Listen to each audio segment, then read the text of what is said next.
இந்த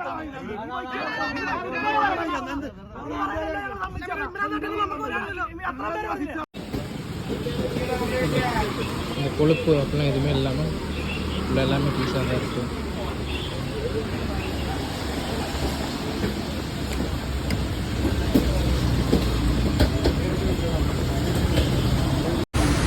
மழை, சரியான மழை.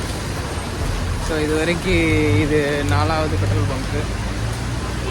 ஸோ எல்லா இடத்துலையும் நான் பார்த்த ஒரே ஒரு முக்கியமான விஷயம் பார்த்தீங்கன்னா, எங்கேயுமே இடம் பெரிய பெட்ரோல் பங்க்கில், எல்லாமே சின்ன பெட்ரோல் பங்க்கு. எல்லாத்துலேயும் இந்த பெட்ரோல் ஃபில் பண்ண வருவாங்க.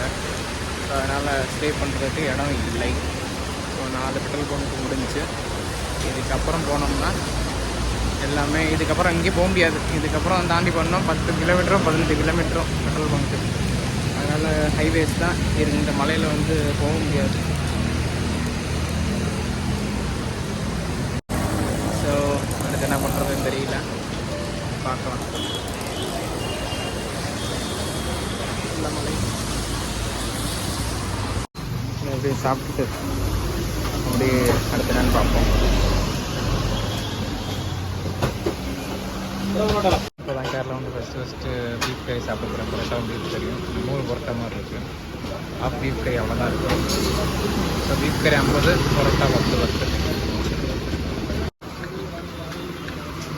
இந்த மலைக்கு பரோட்டாவும் பீஃப் கறியும் மெயின் ரோட்டில்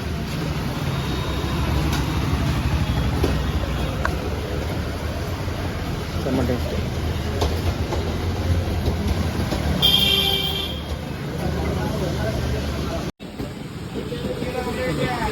இந்த கொழுப்பு அப்படிலாம் எதுவுமே இல்லாமல் உள்ள எல்லாமே பீஸாக தான் இருக்குது.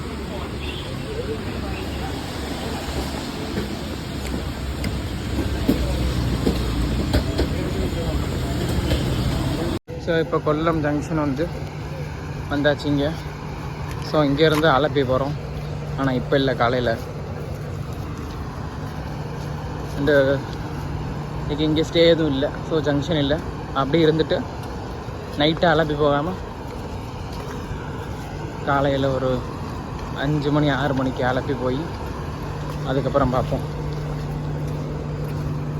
வெறும் பிளாட்ஃபார்ம் டிக்கெட் எடுத்தால் போதுமா, இல்லை ஆலப்பி டிக்கெட் இப்போ எடுக்கணுமான்னு தெரியல.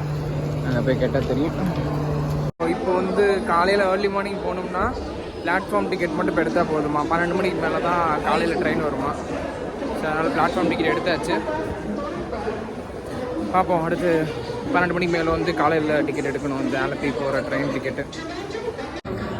இன்றைக்கி ஃபுல்லாக மலையில் கால் ஊறி எப்படி இருக்கு பாருங்கள். ஆக்சுவலாக இப்போ ஆலப்புழாவுக்கு டிக்கெட் எடுத்தாச்சு.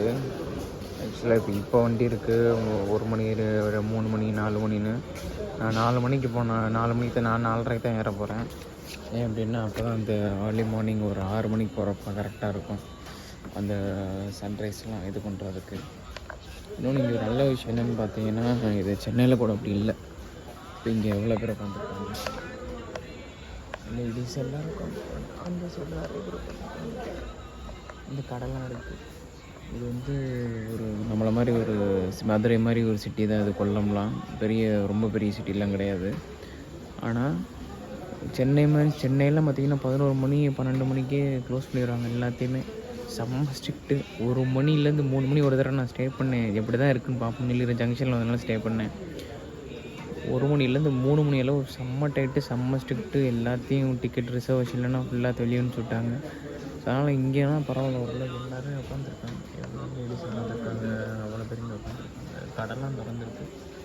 சென்னை மாதிரி இடத்துல கூட ஆனால் செக்யூரிட்டி பர்பஸ்க்காக பண்ணுறாங்க. பட் இருந்தாலும் ஒரு எமர்ஜென்சி இல்லை ஒரு இந்த மாதிரி சுச்சுவேஷன் இருக்குன்னா அலோவ் பண்ண மாட்டாங்க. இங்கே பரவாயில்ல. அந்த விஷயத்தில் நான் பயந்துக்கிட்டு இருந்தேன், போச்சு இது வெளியெல்லாம் போக சொல்லிடுவாங்களோன்னு. சென்னையில் அப்படி நடந்துச்சு, ரொம்ப ஸ்ட்ரிக்டாக இருந்தாங்க. ஆனால் இங்கெல்லாம் அப்படி இல்லை, ஓரளவுக்கு எல்லாருமே இருக்காங்க.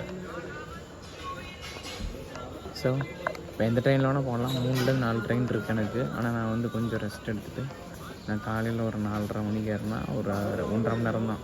ஒரு 6-6:30 கிடைக்கிட்டாங்கன்னா ஏர்லி மார்னிங் இறங்குறது கரெக்டாக இருக்கும். முடிச்சுட்டு அடுத்து அங்கே பார்க்கலாம் என்னென்ன ஆலப்புழாவில். இப்போ மணி 4. ஓரளவுக்கு நல்லா தூங்கியாச்சு. இன்னொரு 3/4 மணி நேரத்தில்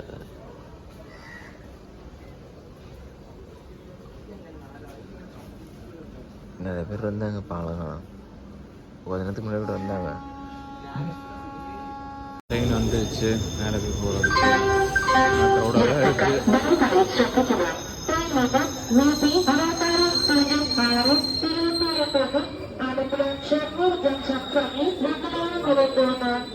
அன்ரிசர்வேஷனா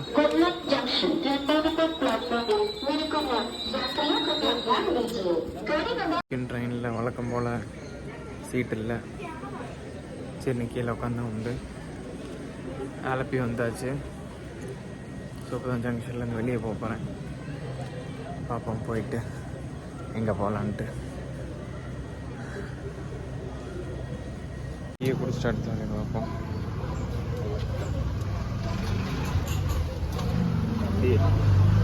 டீ உண்டா? ஸோ ஆலப்புழா ஜங்ஷன்லேருந்து பீச்சுக்கு நடந்து போயிட்டுருக்கேன். லிஃப்ட் எதுவும் கிடைக்கல இது வரைக்கும், வண்டி எதுவும் வரல. இங்கே எனக்கு தெரிஞ்ச பீச்சு, பேக் வாட்டர்ஸ் இது 2 மட்டும்தான் இருக்குது. பேக் வாட்டர்ஸ் செம்மையாக இருக்குது. ஏற்கனவே நான் போயிருக்கேன். இன்றைக்கி போகிறதுக்கான சான்சஸ் இல்லை. ஏன்னா ஒரு ஆளாக போகிறது வேஸ்ட்டு. ஃபேமிலியாக ஒரு 10 பேர் 15 பேர் போனால் இல்லை, அட்லீஸ்ட் ஒரு 5-6 பேர் போனால் வச்சு பொறுத்து. நாங்கள் ஒரு தடவை போனப்போ ஃபேமிலியாக போனப்போ ஒரு 14-15 பேர் போனோம் ஃபுல் போட்டில். ஸோ அந்த மாதிரி போனால் உங்களுக்கு ப்ரைஸ் வந்து கரெக்டாக இருக்கும் ஷேர் பண்ணுறதுக்கு. ஒரு ஆளாக போகிறதுக்கு சான்ஸ் இல்லை. இப்படி அதை காமிக்கலான்னு தான் நீங்கள் வந்து இன்றைக்கி இங்கே பார்க்கலாம். ஃபஸ்ட்டு பீச்சுக்கு போவோம், அதுக்கப்புறம் என்னன்றதை பார்ப்போம். ஸ்ட்ரைட்டாக ஜங்ஷன்லேருந்து ஒரு 1/2 கிலோமீட்டர் வந்து இனிமேல் ஸ்ட்ரைட்டாக வந்து ஒரு லெஃப்ட்டு கட் பண்ணால் பீச்சு. ஸ்ட்ரைட்டாக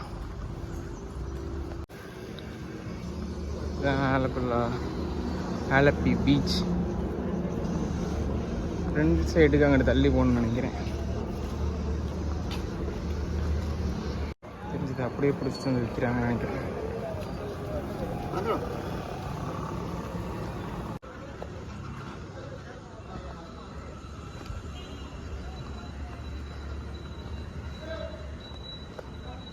ஒரு கப்பல் மாதிரி ஒன்று நிற்கிது, பக்கத்தில் போய் பார்ப்போம்.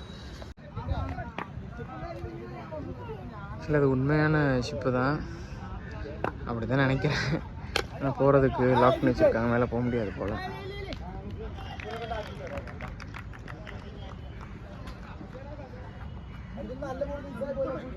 Warning: any person who willfully break down, remove, destroy the barrier, or if faces are destroys, the craft will be prosecuted.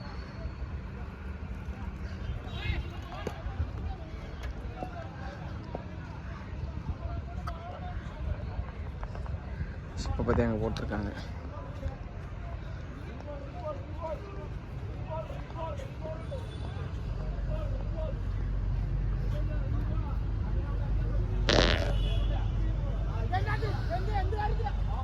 Built at Goa shipyard, Navy on July 1999, decommissioned on 2020 in Mumbai. இப்போ தான் அதான் கொஞ்சம் ஃப்ரெஷ்ஷாக இருக்குது போல்.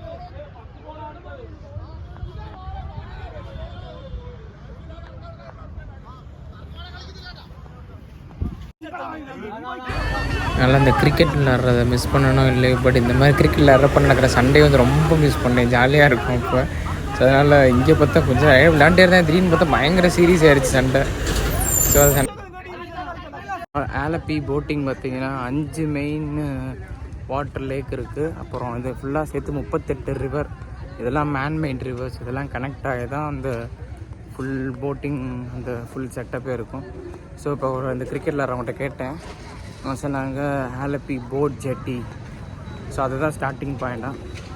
So அங்கே போனால் நான் single பர்சனாக இருக்கனால மேபி அங்கே ஸ்டார்டிங் எல்லா இடமும் ஒவ்வொரு இடமும் இப்படி கனெக்டாக தான் இருக்கும் இந்த ரிவர் ஃபுல்லாக. ஸோ நம்ம எங்கே இருந்தாலும் ஸ்டார்ட் பண்ணிக்கலாம். ஸ்டார்டிங் பாயிண்ட் இந்த போட் ஜெட்டிக்கு இப்போ நம்ம போய் சிங்கிள் ரைடு பண்ண முடியுதான்னு கேட்போம், எவ்வளோ வருது என்னென்னு. கரெக்டாக வீட்டுக்கிட்ட போய் வீட்டை வண்டி பார்க் பண்ணுறப்ப நான் ட்ராப் பண்ண வந்திருக்காரு அந்த போட்டிங் பண்ணுற இடத்துல. ப்ரோ உங்கள் name bro, what's your name bro? Aldrin. கேட்டதுக்காக நம்ம அவர் வீட்டுக்கிட்ட வண்டி நிப்பாட்ட வேண்டியவர் வண்டி எடுத்துகிட்டு வந்து நம்மளுக்கு வந்து இறக்கி ட்ராப் பண்ணிட்டு இருக்காரு. ஸோ நம்ம கேரளா வந்தெல்லாம் நிறைய பேர் பார்க்குறோம். ஸோ அவங்களோட ஒர்க் அவுட்டு அவங்களுக்கு வந்து ஹெல்ப் பண்ணிட்டு இருக்காங்க. Bro thank you bro.